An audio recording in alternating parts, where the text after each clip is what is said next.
The hidden power of the dollar, how America rules the world beneath the streets of Manhattan, nearly 80 feet underground. Behind 90-ton steel doors lies one of the largest gold vaults on Earth. Once, France sent ships across the Atlantic loaded with empty containers, demanding, "Keep your dollars, give us back our gold." That was when the world believed the US dollar had become an eternal symbol of power. But is that really true? They say, the day the world no longer needs the dollar, America will no longer be a superpower. Because the US can lose wars, but it cannot afford to lose the dollar.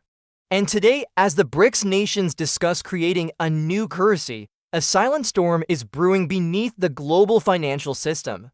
America's greatest weapon isn't its army, it's its currency. As long as dollars flow through the world's banks, Washington's influence reaches every corner of the planet.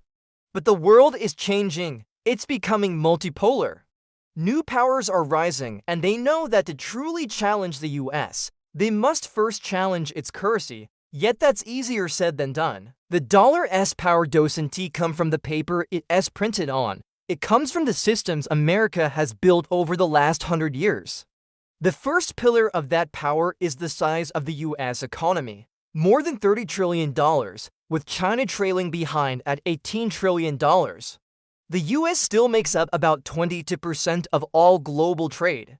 The second pillar, the dollar, is the world's main reserve currency. About 60% of all global foreign reserves are held in dollars. Even nations hostile to America hold billions in dollars just to trade with the world. China's $3 trillion in reserves, Japan's, and even Russia's, all heavily dollar-based. Ironically, the US itself holds very little foreign currency. But it doesn't need to. It can simply print dollars. Because today, the dollar is no longer backed by gold, only by trust. But it wasn't always this way. After World War II, the Bretton Woods system was created. America lent billions to rebuild Europe, but there was one condition: all trade had to be in US dollars. Each ounce of gold was pegged at $35, meaning every dollar could, in theory, be exchanged for gold. So countries handed over their gold and took dollars instead, trusting the US to safeguard the world's wealth. But then America itself broke the system. The Vietnam War drained US finances. Washington secretly printed more money than it had gold to back. France caught on and started reclaiming its gold. Others followed. Then in 1971, President Nixon made a shocking announcement. He temporarily suspended the dollar's link to gold.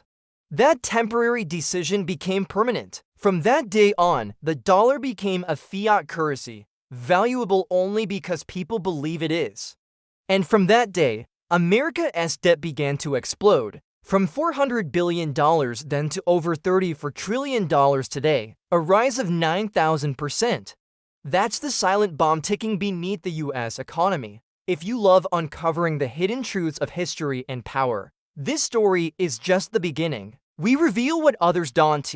So make sure to subscribe and stay with us as we decode the secret wars of money and influence shaping our world. After Bretton Woods collapsed, the dollar found new life through the Petrodollar deal. In 1974, the US made a pact with Saudi Arabia. All oil sales worldwide would be priced and traded only in US dollars. In return, America guaranteed Saudi Arabia's security. That deal made dollars essential for buying energy, and energy is what fuels the world.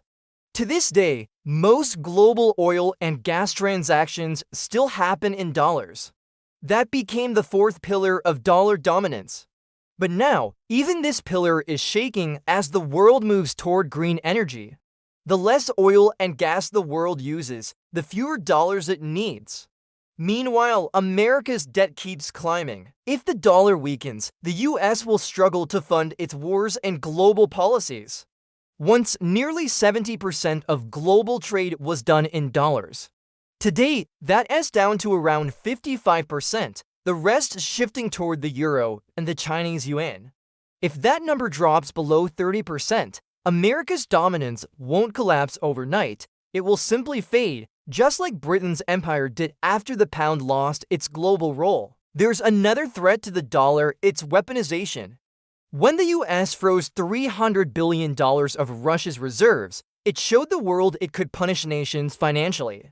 But it also exposed a weakness that the global system depends on US politics. As a result, countries like Russia and China have been buying massive amounts of gold. Russia now holds over 2,300 tons of it. The message is clear: the world is preparing for a post-dollar era. Enter BRICS, a coalition building an alternative.